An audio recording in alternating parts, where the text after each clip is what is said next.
Hello and welcome to Satyam classes. So my dear friends, आज आपके सामने वो घड़ी आ गई है जिसका आपको बहुत दिनों से इंतजार था। ठीक है, नॉट इवन यू, मुझे भी बहुत दिनों से इसके ऊपर मेहनत करनी पड़ी है। देन जा करके मैं इस चीज़ को आपके सामने लेके आया हूँ। एंड जो भी स्टूडेंट सीरियसली सीरियस है ना, वो इस वीडियो को अंत तक देखेंगे। नहीं तो बाकी लोगों के लिए डिस्क्लेमर ये है कि भाई अगर आप सीरियस नहीं हो, आपके लिए ये नहीं है, क्योंकि मैं यहाँ पर एक चीज़ नहीं बताने वाला हूँ, मैं आपको सारी चीज़ें डिफाइन करने वाला हूँ। थोड़ा बड़ा होगा, थोड़ा सेशन जो होगा वो थोड़ा बड़ा होगा। तो भाई आप इसके लिए तैयार रहेंगे, अंत तक देखेंगे तो आपको बहुत फायदा मिलेगा। आपको मैं सारी चीजें वो बताने वाला हूं जहां से आपको करना है, और मैं हर चीज आपको दिखाने भी वाला हूं कि जहां से आपको इस चीज को टैकल करना है, कहां से ये चीजें मिलेंगी, कैसे आपको पढ़ना है, एवरीथिंग, सब कुछ। ठीक है, सिर्फ एक चीज को छोड़ के कि मैं आज अपने कोर्स के बारे में कुछ नहीं बताने वाला हूं। ठीक है, ये मैं आपको डिस्क्लेमर देता हूं, एक भी लाइन मेरे कोर्स के बारे में हम नहीं बताने वाले हैं।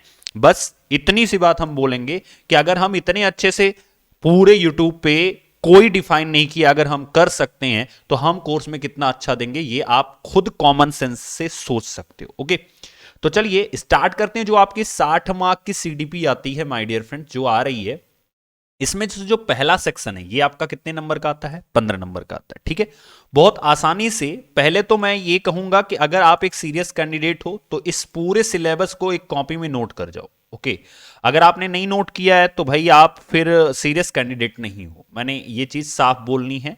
अगर आपने नोट किया है तो बहुत अच्छे से आप इस चीज को समझ सकते हो कि ये जो मैं बताने वाला हूं वो कितना इंपॉर्टेंट है।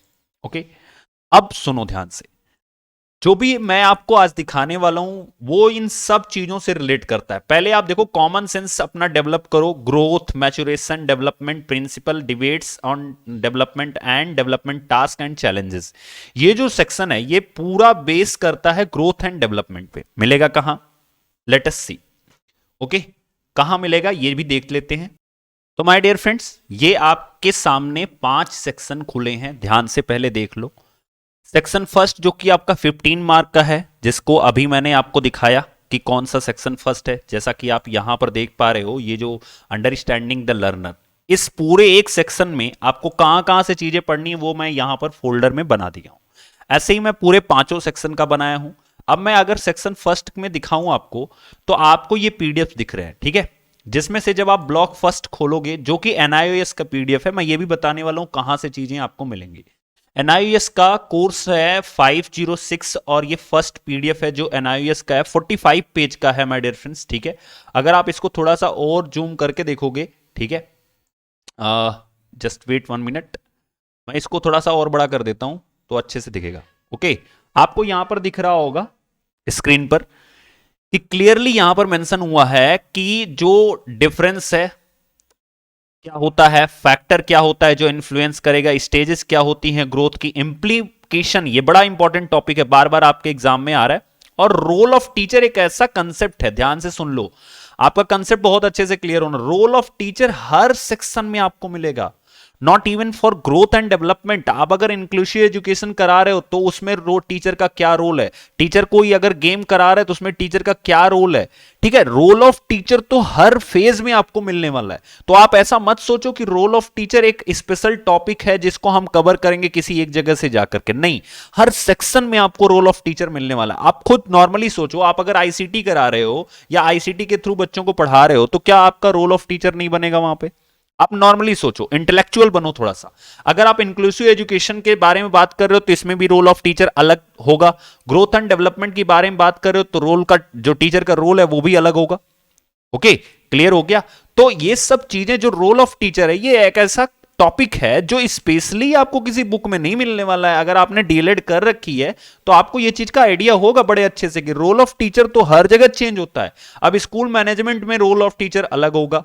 तो मेरे कहने का मतलब है कि जो भी टॉपिक आप पढ़ोगे उसमें रोल ऑफ टीचर अलग अलग तरीके से होता है। कि अगर ग्रोथ एंड डेवलपमेंट के केस में हम बात करेंगे तो रोल ऑफ टीचर क्या होगा, अगर हम इंक्लूसिव एजुकेशन की बात करेंगे तो रोल ऑफ टीचर क्या होगा। ठीक है भाई, तो डिफरेंस यहां पर ग्रोथ एंड डेवलपमेंट का अच्छे से आप देख सकते हो। ये स्पेशली बस उसी एक सेक्शन के लिए है जो मैंने आपको दिखाया। कहां पर दिखाया?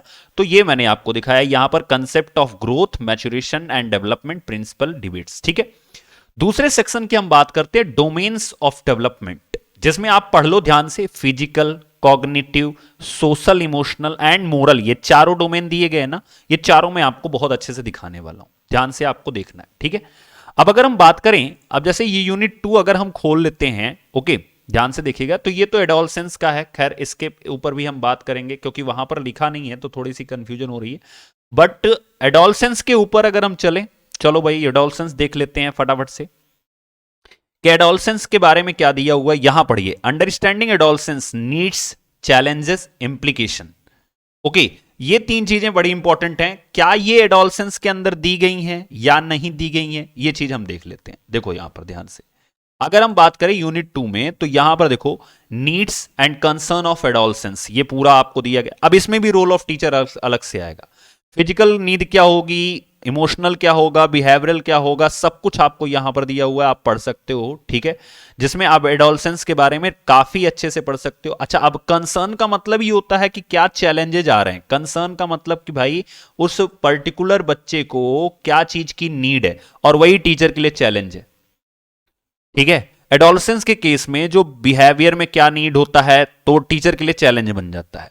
तो चैलेंजेज और नीड का मतलब बस इतना है कि उस समय टीचर का क्या रोल होगा वो भी आपको यहां पर जानना है। कॉग्निटिव ट्रांजिशन किस तरह से होता है, उसकी क्या नीड होती है, रोल ऑफ टीचर, मैंने आपको बताया ना, रोल ऑफ टीचर एक ऐसा टॉपिक है जिसको लेके बड़े बच्चे कंफ्यूज रहते हैं। भाई मेरे रोल ऑफ टीचर हर सेक्शन में आपका आएगा, ठीक है। चलो अगला पीडीएफ खोल लेते हैं, देखते हैं वो किससे रिलेट करता है।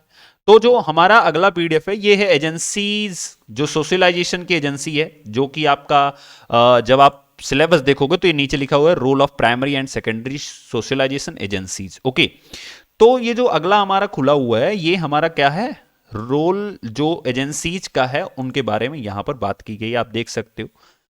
जो एजेंसीज होती हैं बेसिकली जो माइक्रो लेवल पे एजेंसी होती है, जैसे फैमिली हो गया, पीर ग्रुप हो गया, नेबरहुड हो गया। उसके बाद मेजो लेवल पे जो एजेंसीज होती हैं, जिसको हम दूसरी भाषा में ये भी बोलते हैं कि एक फर्स्ट होता है, एक सेकंड होता है ना, जिसे हम प्राथमिक समाजीकरण और द्वितीयक बोलते हैं। लेकिन यहां पर देखो मैक्रो लेवल पे ग्लोबल कम्युनिटी, जब बच्चा और बड़ा होता है तो इलेक्ट्रॉनिक मीडिया, सोशल नेटवर्किंग, ये सारी चीजें भी आती हैं। तो आपको बड़े अच्छे से यहां पर सब कुछ डिफाइन किया गया है कि सोशलाइजेशन क्या होता है, उसका कंसेप्ट क्या होता है। अब सवाल आता है सर इनको पढ़ेंगे कैसे, देखो इनको ग्रो थ्रू करना है, रटना नहीं है, इनको गो थ्रू करना है, आपको सिर्फ समझना है कि क्या चीजें हैं ये, ओके। फैमिली किस तरह से रोल प्ले करती है सोशलाइजेशन में, जिससे बच्चे स्कूल में या कैसे उनको अपने कंसेप्ट को सीखते हैं फैमिली के थ्रू, ठीक है। तो ये सब चीजें हैं जो आपको यहां पर दिया गया है और एक एग्जाम्पल्स के थ्रू यहां पर समझाया गया है। तो ये बड़ी इंपॉर्टेंट सी चीज है। चलो आगे बढ़ते हैं। तो ये हो गया भाई हमारा पहला concept of growth, adolescence, role of primary and secondary agencies. अब हम बात करते हैं कि जो बाकी जो हमारा ये वाला पीडीएफ है जो अभी खुल रहा है, ये हो गया, देखो ध्यान से, dimensions of child development, physical development, मैंने आपको बताया डोमेन्स और डायमेंशंस, ध्यान से पढ़ लो फिर से, नहीं तो कहोगे सर आपने तो कराया नहीं। Domains of development, physical, cognitive, social, emotional and moral. Domains of development, physical, cognitive, यहां देखो फिजिकल डेवलपमेंट दिख रहा है, emotional development, cognitive development, moral development, और देखो साइको सोशल डेवलपमेंट, हर वो चीज है। और फिर से यहां पर रोल ऑफ टीचर, मैं ये बार बार क्यों बोल रहा हूं रोल ऑफ टीचर, क्योंकि बच्चों के माइंड में ये बसना चाहिए कि कोई भी टॉपिक अगर आप पढ़ रहे हो, कोई भी चीज आप स्कूल में कर रहे हो, आपके स्कूल में जाने से लेकर के, स्कूल से बाहर निकलने से लेकर के, और जब तक फिर से आप स्कूल में नहीं जा रहे हो, मतलब 24 घंटे टीचर का एक अलग अलग टाइम पे अलग अलग रोल होता है। और जब तक इस चीज को अंडरस्टैंड नहीं करोगे आप, जब तक इस चीज को तरीके से समझोगे नहीं, तब तक आपके समझ में नहीं आने वाला है। तो समझने के लिए करना क्या है, इन सब पीडीएफ्स का गो थ्रू करना है। अब सवाल आता है सर ये पीडीएफ्स आप देंगे कहां पे, तो भाई मेरे मैं अभी टेलीग्राम के सेक्शन में डालूंगा, टेलीग्राम में हमारा आप ज्वाइन कर सकते हो अगर आप इन पीडीएफ्स को चाहते हो, ठीक है। पहली चीज तो जान लो टेलीग्राम ज्वाइन करना है आपको। उसके बाद इन पीडीएफ को हम टेलीग्राम में डालेंगे, और कैसे डालेंगे, तो सेक्शन वाइज, जैसे मैं आपको अभी दिखाया हूं ना कि सेक्शन फर्स्ट के अंदर क्या क्या चीजें हमें डिस्कस करनी है, सेकंड के अंदर क्या क्या चीजें डिस्कस करनी है, इसी तरह से मैं आपको सेक्शन वाइज वहां पर पीडीएफ भी अवेलेबल कराऊंगा। जैसे आपने यहां पर देखा होगा कि सेक्शन वाइज हमने आपको कंटेंट दे रखा है, इसी तरह से मैं वहां पे पीडीएफ अवेलेबल कराऊंगा, ठीक है। तो चलिए अब हम अपने दूसरे सेक्शन पे चलते हैं जिसमें लिखा हुआ है सबसे पहले हम जानेंगे इतनी सारी चीजें हैं जो हमें सेकंड सेक्शन में पढ़नी है क्योंकि थोड़ा लंबा भी है, आपने देखा होगा सिलेबस के अंदर। अब देखो अंडरस्टैंडिंग टीचिंग लर्निंग, जिसमें जो चीज आपको करनी है वो भी मैं यहां से बता दे रहा हूं। आप कहीं से भी अगर डीएलएड किए हो, कहीं से भी आप बीएड किए हो, तो वहां पर जो बुक लगी होगी उसमें बिहेवियरिज्म यानी वॉटसन के बारे में, कॉग्निटिज्म यानी संज्ञानवाद के बारे में, एंड कंस्ट्रक्टिविज्म जैसे कि पियाजे हो गए, वाइगोस्की हो गए, तो इन थियरीज को आपको वहां पढ़ाया गया होगा। तो इनको आपको अपनी उसी डीएलएड की बुक से कवर करना है, जहां से भी आपने डीएलएड किया है, बीएड किया है, वहीं से कवर करना है, ठीक है। अब बाकी का जो सेक्शन है ये मेरे ऊपर छोड़ दो, ठीक है।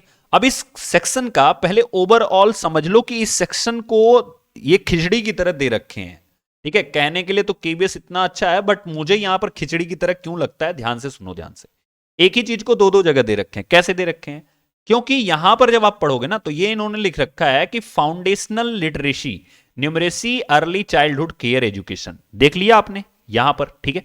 अब आगे दिखाता हूं एक जगह और कहां दिया हुआ है सेम चीजें आपको। जब आप फिफ्थ सेक्शन देखोगे तो ठीक यही चीज है, early childhood care and education, ध्यान से पढ़ लीजिए, early childhood care and education, foundation of learning, जिसमें लिटरेसी एंड न्यूमरेसी सेम वही वर्ड है।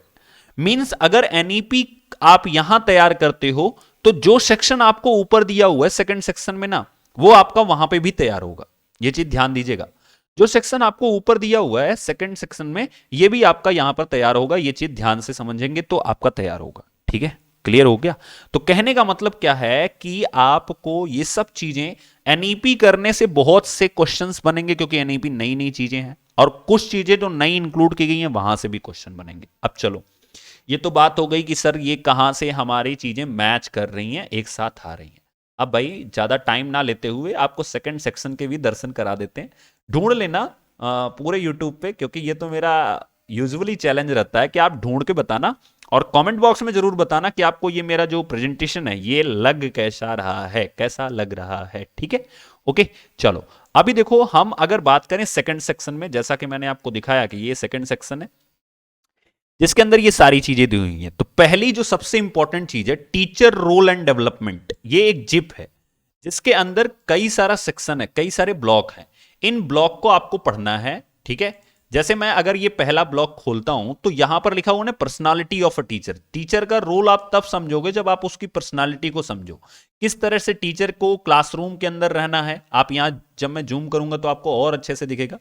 टीचर का रोल क्लासरूम में कैसा होगा, एक कॉलिग के रूप में कैसा होना चाहिए टीचर का रोल। फिर देखो टीचर कम्युनिटी में कैसा होता है, टीचर सिटीजन किस तरह से होता है, ठीक है। क्या प्रोफेशन है टीचर का, मतलब बेसिक कंसेप्ट कि टीचर होता क्या है और उसकी पर्सनालिटी क्या होनी चाहिए, ये वाले के बारे में हम यहां पर पर्सनालिटी ऑफ टीचर के बारे में सबसे पहला जो ब्लॉक आपको मिलेगा वो यही मिलेगा, पर्सनालिटी ऑफ टीचर के बारे में। ओके, सेकंड देखो, अगर हम सेकंड यूनिट खोले तो हमें क्या देखने को मिलेगा, हमें देखने को मिलेगा रोल ऑफ अ टीचर।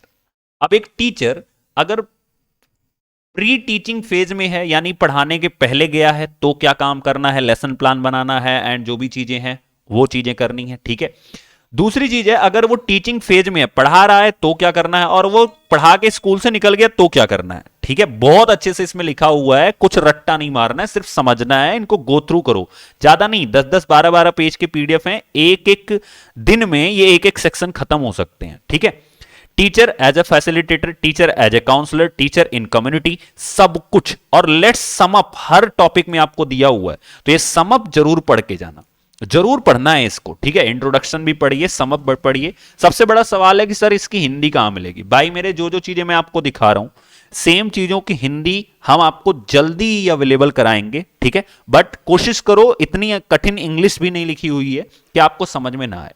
कोशिश करो इस चीज को खुद से अंडरस्टैंड करने की। चलो अब हम आगे बढ़ते हैं। तीसरा जब हम यूनिट खोलेंगे, मैं सारा क्यों पढ़ने के लिए कह रहा हूं, उसका रीजन है कि टीचर का हमने रोल पढ़ लिया, टीचर की पर्सनालिटी पढ़ ली। अब टीचर का जो डेवलपमेंट है वो कैसे होना चाहिए, personal and professional development teacher का कैसे होना चाहिए, ये आपको हेल्प करेगा इंटरव्यू के टाइम पे। ये जो चीज आपको पढ़ावा रहा हूं मैं ना, ये इंटरव्यू के टाइम पे हेल्प करेगा, ठीक है। ट्रेनिंग ऑफ टीचर कैसे होनी चाहिए। फिर देखो different modalities in in service के अंदर जो ट्रेनिंग होती है उसके अंदर क्या क्या चीजें होती हैं, ये सब चीजें आपको हेल्प करेंगी इंटरव्यू के टाइम पे, ठीक है।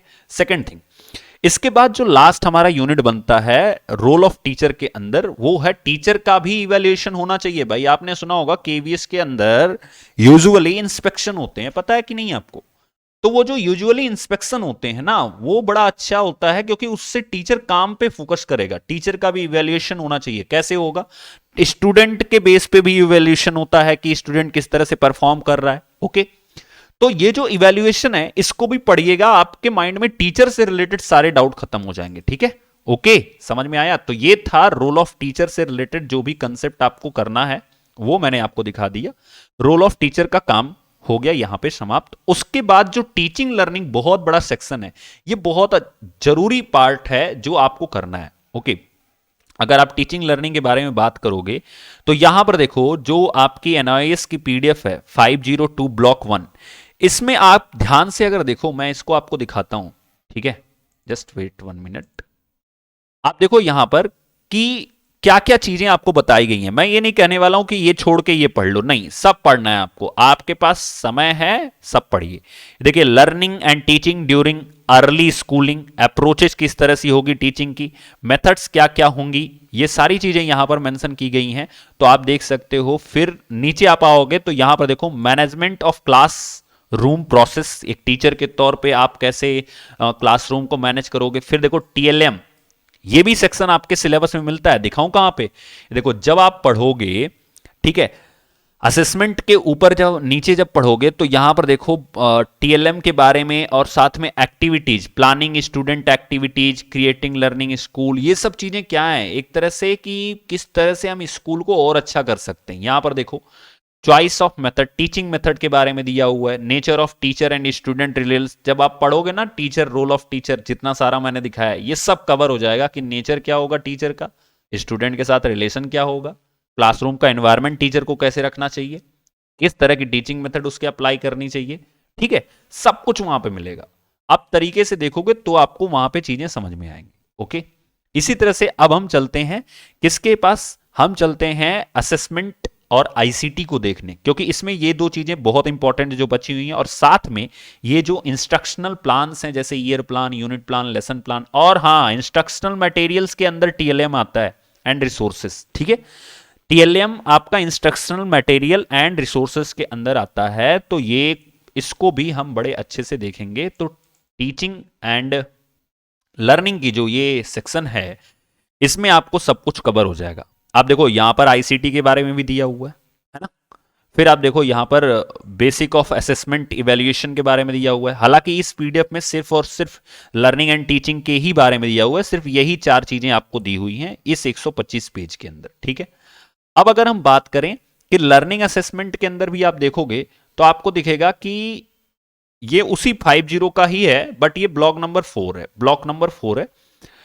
तो 4 नंबर ब्लॉक में क्या दिया हुआ है, यहां नीचे आके देखो। 4 नंबर ब्लॉक में लर्निंग असेसमेंट, असेसमेंट किस तरह का होता है, क्या स्ट्रैटेजी होनी चाहिए, कौन से टूल्स हम यूज करते हैं असेसमेंट के लिए, असेसमेंट का जो रिजल्ट आता है उससे हमें क्या सीखने को मिलता है एज ए टीचर, हम अपने बच्चों के ऊपर उसको कैसे अप्लाई कर सकते हैं उनके परफॉर्मेंस को और बेहतर बनाने के लिए। तो इस सब चीजों के बारे में लर्निंग ऑफ असेसमेंट का ये जो ब्लॉक है उसमें सब कुछ आपको बड़े ही तरीके से दिखाई देगा और मिलेगा, ठीक है। आप यहां पे देख सकते हो assessment of student progress, progress assessment, ठीक है।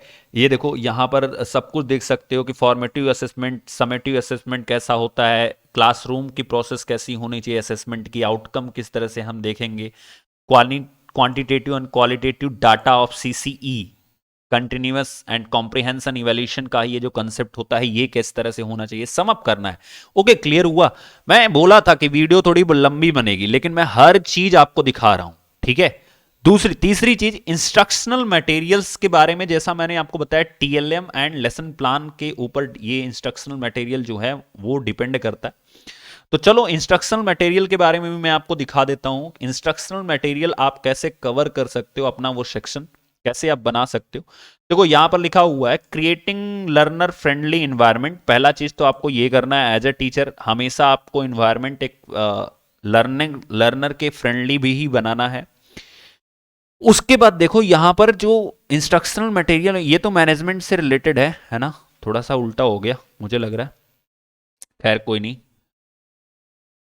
अब देखो जब आप foundational learning literacy and numeracy की बात करोगे तो एनईपी खोल लेना चुपचाप से और वहां पे चले जाना फर्स्ट जो आपका सेक्शन दिया हुआ है, फर्स्ट जो यूनिट। हाँ देखो एनईपी के अंदर मैं जो इंट्रोडक्शन है वो भी मैं पढ़ने के लिए इसलिए कहूंगा, बहुत से लोग नहीं कहते हैं, बट मैं आपको इसलिए सजेस्ट करूंगा कि एनईपी का ये जो इंट्रोडक्शन है ना, इसमें कंपेयर किया गया कि हमारी जो पुरानी एनईपी थी और जो नई एनईपी है उसके बीच में डिफरेंस क्या है, इसका विजन क्या है। सबसे मोस्ट इंपॉर्टेंट चीज, यहां से बहुत से क्वेश्चन बनेंगे इंट्रोडक्शन से, कहने के लिए लोग पढ़ते नहीं है लेकिन क्वेश्चन यहीं से घूम के आते हैं। अब आपको दिखाऊं मैं ये चीज कहां दी हुई है, सर आप ये सारी चीजें बता रहे हो, दी कहां हुई है, चलो दिखा देता हूं आपको।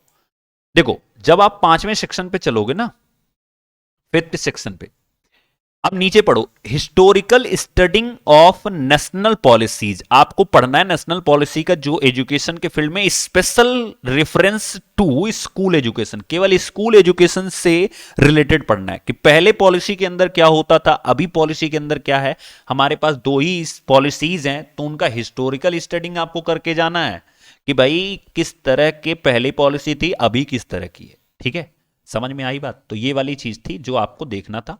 अब देखो आगे एनईपी के अंदर से ये जो फाउंडेशन वाली चीज है ना, सेकंड सेक्शन में फाउंडेशन लिटरेसी एंड न्यूमरेसी, मैं आपको बता रहा हूं ये आप एनईपी पढ़ना उसी में कवर हो जाएगा। ठीक है, चलिए तो यहां से जो फाउंडेशन लिटरेसी एंड न्यूमरेसी है वो भी मैं आपको दिखा देता हूं, फुल टॉपिक उसका दिया हुआ है अच्छे से। देखो ईसीसीई फाउंडेशन लर्निंग, और फिर उसके बाद देखो आप आराम से foundational literacy and numeracy, urgent and necessary learning के बारे में भी दिया हुआ है।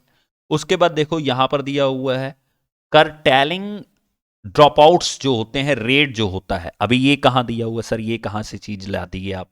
देखो भाई ड्रॉप आउट रेट मतलब समझते हो, यहां पर आपके ही इसी सेक्शन में एक जगह दी हुई है जहां से क्या होता है, जहां से हमें ये पढ़ना है कि जो बच्चे हैं वो स्कूल छोड़ के ना जाएं, उससे रिलेटेड चीज़ें दी हुई हैं। देखो मुझे याद नहीं आ रहा एग्जैक्ट कहाँ है सिलेबस के अंदर, मैं आपको बताता हूँ, बड़ा अच्छा सा दिया हुआ। हाँ यहाँ देखो, इंश्योरिंग होम स्कूल कंटिन्यूटी, ये जो फर्स्ट सेक्शन में है कि होम और स्कूल का जो कंटिन्यूटी सेक्शन है वो भी बड़ा इंपॉर्टेंट है। तो ये भी चीज बहुत बड़ा रोल प्ले करने वाली है, इसको भी ध्यान से आप समझिएगा और अच्छे से कीजिएगा। ओके, अब आगे बढ़ते हैं कि भाई ये तो हमारा हो गया सेकंड सेक्शन और फर्स्ट। थर्ड में क्या करना है, थर्ड 2 पार्ट में डिवाइड है, समझ लो थर्ड जो है वो 2 पार्ट में डिवाइड है। कैसे डिवाइड है? पहला तो ये इंक्लूसिव एजुकेशन के फॉर्म में डिवाइड है, पहला जो आपको मिलेगा वो इंक्लूसिव एजुकेशन, और दूसरा जो मिल रहा है कि school mental health addressing curative preventive promotive dimension of mental health all student and staff. ध्यान से देखो स्टूडेंट एंड स्टाफ के बारे में, and guidance and counselling. Mental health को आप ऐसे कनेक्ट करा सकते हो कि जब भी आप डीएलएड या बीएड कर रहे होगे तो वहां पर आपको बहुत सारी ऐसी बॉडीज बताई गई होंगी, जैसे कि अगर कोई ये इंक्लूसिव एजुकेशन के ही अंदर वैसे आएगा, अगर कोई बच्चे को कोई समस्या है तो वो जिला अस्पताल से डिस्ट्रिक्ट हॉस्पिटल से कांटेक्ट कर सकता है, उसके लिए चश्मे बनवाए जाते हैं, सरकार उसकी फ्री में व्यवस्था करती है। ये वाली जो चीजें हैं ये चीजों भी आप ध्यान से देखोगे तो इंक्लूसिव एजुकेशन के ही अंदर आएगा। ओके, बट उसके नीचे का जो सेक्शन है, अब देखो ये इंक्लूसिव एजुकेशन मैंने कहां दे रखा है, ये चीज भी पहले मैं दिखा देता हूं। तो ये पांचों हमने कवर कर लिए। अब देखो इंक्लूसिव एजुकेशन मैं कहां से दिया हूं, आपको दिखाता हूं वो वाली बात, है ना। मैंने बोला था सेक्शन थोड़ा लंबा जाएगा, आपको बोरिंग भी लग सकता है, बट मेरा काम है भाई सब कुछ बताना। यहां देखो इंक्लूसिव एजुकेशन आप इस पीडीएफ से पढ़ना, आपको पूरा सब कुछ देखने को मिल जाएगा कि इंक्लूसिव एजुकेशन सीबीएसई के थ्रू क्या क्या चीजें हैं, कैसे कैसे इनमें चीजें चल रही हैं। ठीक है, आप यहां पर देखोगे तो सब कुछ आपको दिख जाएगा, सब कुछ एवरीथिंग यहां पर आप देख सकते हो। ठीक है, ओके, तो यहां से आपको इंक्लूसिव एजुकेशन कवर करना है, आपका कवर हो जाएगा। उसके बाद आप देखोगे तो स्कूल क्लाइमेट मैंने एक चीज दे रखी है। अब ये क्यों दे रखी है, इसका रीजन समझो। ये मैंने इसलिए दे रखा है, यहां पर आप पढ़ोगे developing school and community as a learning resources. School को और कम्युनिटी को एक लर्निंग रिसोर्सेस के थ्रू हम कैसे डेवलप करेंगे, तो जब क्लाइमेट हम स्कूल के बारे में पढ़ेंगे ना, उसमें ये सेक्शन हमारा कवर होगा। सबसे मोस्ट इंपॉर्टेंट सेक्शन ये है, जो मेरे पेड स्टूडेंट है वो भी जान लें, आपके पूरे कोर्स के अंदर सिर्फ एक ही चीज जो नहीं मेंशन है वो है स्कूल ऑर्गेनाइजेशन लीडरशिप वाली चीज हमें मेंशन करनी है, जिसमें आपका सिर्फ ये पूरा का पूरा सेक्शन भी आता है और ये टॉपिक आता है 5वें सेक्शन का। और एक जगह और मैं दिखा देता हूं आपको, एक और टॉपिक आता है जो हमें उसमें कवर करना है, जो कि यहां पर लिखा हुआ है स्कूल करिकुलम। ठीक है भाई, तो ये सारी चीजें जो हैं ये कहां से कवर करनी है ये भी मैं आपको दिखा देता हूं। हालांकि जो पेड स्टूडेंट हैं वो बिल्कुल टेंशन फ्री रहे, उनको ये चीज की टेंशन नहीं है, और वैसे भी मैंने बोला है मैं आपको कोर्स के बारे में इसमें कुछ नहीं दिखाने वाला हूं। तो भाई ये जो स्कूल ऑर्गेनाइजेशन एंड लीडरशिप है, इसके लिए आपको कहां से कवर करना है? एक सिंपल सा सेक्शन है, 4 सेक्शन। इसमें जितने ये जिप हैं इनमें कम से कम 10-12 पेजेस होंगे, मैं सच बता रहा हूं। तो पहले हमें समझना है कि स्कूल का सिस्टम क्या होता है। आप देखो स्कूल का सिस्टम क्या होता है, स्कूल सिस्टम किस तरीके से काम करता है, जब हमें यह समझ में आएगा school in a social system. ठीक है भाई, तो ये जो सिस्टम है उसके अंदर जब सोशल सिस्टम के बारे में आप बात करोगे, सोसाइटी एज ए सिस्टम, मैंने आपको बात की है ना कि वो जो 3rd सेक्शन का जो लास्ट टॉपिक है कि स्कूल और सोसाइटी को हम कैसे एक लर्निंग एजेंसी के रूप में देख सकते हैं, तो वो आपका यहां से कवर होगा। और जब आप ये चीज समझ लोगे कि स्कूल सिस्टम किस तरह से वर्क करता है, क्या होता है स्कूल का सिस्टम, तब आपको अच्छे से समझ में आएगा। Structure of school education, school के अंदर एजुकेशन, आप यहां पर ध्यान से देखिए तो केंद्रीय विद्यालय के बारे में भी यहां पे बड़े अच्छे से समझाया गया है। 2.4.6 केंद्रीय विद्यालय संगठन केवीएस के बारे में भी बड़े अच्छे से समझाया गया है। सीबीएसई का क्या स्ट्रक्चर होगा, ठीक है, सीएबीई का क्या स्ट्रक्चर होगा, एनसीईआरटी का क्या स्ट्रक्चर है, एनसीटीई का क्या स्ट्रक्चर है, एवरीथिंग, एससीईआरटी का क्या स्ट्रक्चर है एंड बीएससी का क्या स्ट्रक्चर है। ठीक है, सब कुछ समझाया गया, आपको अच्छे से समझ में आएगा। ओके, अब ये पढ़ना इसलिए भी जरूरी है क्योंकि उसमें केवीएस का मेंशन कर रखा है, तो आपको पढ़ना है। स्कूल एक ऑर्गेनाइजेशन के तौर पे क्या क्या चीजें देखेगी, जो स्कूल ऑर्गेनाइजेशन है, स्कूल स्ट्रक्चर कैसा होगा, फिजिकल इंफ्रास्ट्रक्चर कैसा होगा, हायरार्की कैसी होगी स्कूल के अंदर, मैन पावर का जो रिसोर्सेज है वो कैसे चलेगा, ये सब चीजें आपको देखनी है, सब पढ़ के जाना है, क्योंकि वो जो चौथा सेक्शन है वो कुछ छोड़ेगा नहीं, वो नई चीज है और क्वेश्चन वहां से बनेगा। ठीक है, अब ऑर्गेनाइजेशन के अंदर जो बिहेवियर सिस्टम है उसके बारे में भी इसमें मेंशन किया हुआ है। ठीक है भाई, तो मेरे कहने का मतलब बस इतना है कि जो भी चीजें मिल रही हैं, अब स्कूल मैनेजमेंट के बारे में एक पूरी जिफ है, इसके अंदर भी आप पढ़ सकते हो, 2 सेक्शन बना हुआ है स्कूल मैनेजमेंट को लेकर के, management process and teacher and the teacher. जो मैनेजमेंट प्रोसेस है उसमें टीचर का क्या रोल है, किस तरह से टीचर को डिफाइन किया गया।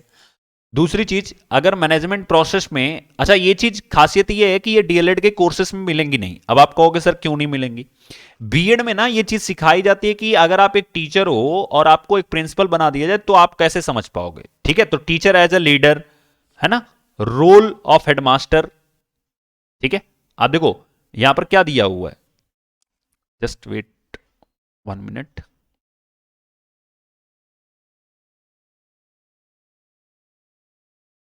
ठीक है, आप देखो यहां पर क्या दिया हुआ है कि रोल ऑफ ए हेडमास्टर।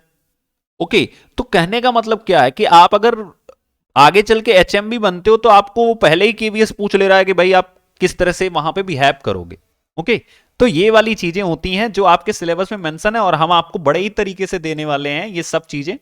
ठीक है, बट जब तक इस वीडियो को 5000 क्रॉस नहीं कराओगे ना तब तक नहीं देने वाले हैं। ठीक है, ये मेरा टारगेट है भाई, फ्री में कोई चीज ऐसे नहीं मिलती। अब आगे देखो, प्रोफेशनल एक्टिविटीज क्या होंगी, अगर एक टीचर एक स्कूल के तौर पे देखा जाए ऑर्गेनाइजेशन के अंदर किस तरह के सेमिनार होंगे, वर्कशॉप होंगे, ये सारी वाली बातें हैं। ठीक है, तो पूरा सेक्शन है इसके अंदर स्कूल से रिलेटेड। और फिर अब आगे बात आती है कि एनईपी यानी कि 5वें सेक्शन के बारे में। तो भाई मेरे 5वें सेक्शन के बारे में एक बार देख लेते हैं। चलिए, तो 5वां सेक्शन क्या है उसके बारे में एक बार हम समझ लेते हैं अच्छे से। 5वां सेक्शन ये है हमारा एनईपी, फिर ये एक्ट है, फिर साथ में हिस्टोरिकल स्टडिंग है जो मैंने आपको बता दिया, ये आपको करना पड़ेगा, इंट्रोडक्शन में आपको चीजें मिल जाएंगी। स्कूल करिकुलम का भी मैंने पहले बता दिया कि ये ऊपर वाले सेक्शन से ही कवर हो जाएगा। Role of school in achieving aims of education, तो ये भी ऊपर वाले सेक्शन में कवर हो जाएगा। बेसिकली 5वें सेक्शन में हमें एनईपी करना है, राइट टू एजुकेशन एक्ट करना है, ठीक है, एंड पॉक्सो एक्ट के बारे में हमें पढ़ना है। ठीक है भाई, तो अब ये कहाँ मिलेगा, किस तरह से मिलेगा, मैं आपको दिखा देता हूँ। चलिए, तो यहां पर आप देख सकते हो ये हमारा 5वां सेक्शन है। हम अगर इसको खोलते हैं तो हमें एनईपी पढ़ना है अच्छे से, पॉक्सो एक्ट पढ़ना है एंड आरटीई पढ़ना है। ये मोस्टली हमारे ये 3 चीजें हैं जो हमें पढ़नी है। तो माय डियर फ्रेंड्स, आज शाम तक ये सारी पीडीएफ पहले हम इंग्लिश के फॉर्मेट में अपलोड कर देंगे टेलीग्राम पर, ठीक है। और उसके बाद बहुत जल्द ये सब की सब पीडीएफ, हालांकि बहुत सारी पीडीएफ आपको हिंदी में अवेलेबल हो जाएंगे, आप अगर उन्हीं नाम से सर्च करोगे, ठीक है, गूगल करोगे तो हिंदी में अवेलेबल हो जाएंगी। वैसे भी बहुत हार्ड नहीं लिखी गई इंग्लिश, आसानी लिखी गई है। अगर आप इनको करोगे तो अच्छे से आपको समझ में आ जाएंगे, ठीक है। तो ये रहा मेरा रिप्रेजेंटेशन। आपको कैसा लगा, ये चीजें आपको कितनी समझ में आई? आई डोंट थिंक कि किसी ने इतना डिटेल में आपको क्लियरिफाई करके दिया होगा, बट हमने आपको ये सारी चीजें क्लियरिफाई करके दी हैं, ठीक है।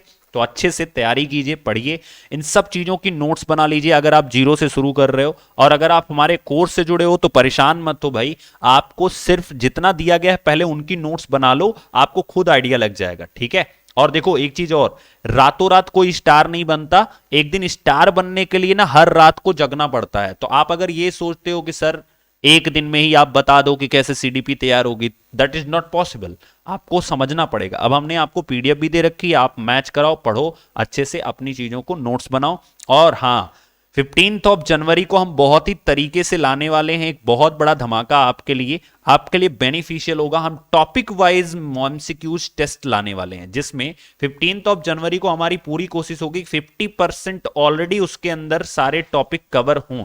जैसे सीडीपी के 5 सेक्शन है, 60 नंबर है, तो 30 नंबर का जो सेक्शन है वो उसमें ऑलरेडी कवर हो 15 जनवरी से। उसके बाद फिर मैथमेटिक के अगर 20 नंबर आ रही हैं तो 10 नंबर का सेक्शन उसमें कवर हो। मतलब इस तरह से वो पूरा एक तरह से जबरदस्त तरीके से आपको फील कराएगा कि आपका टॉपिक वाइज कितना तैयार है। एंड उसके बाद जो हमने सिंपल 11 मॉक टेस्ट कहा है वो तो हम देंगे ही देंगे, ठीक है।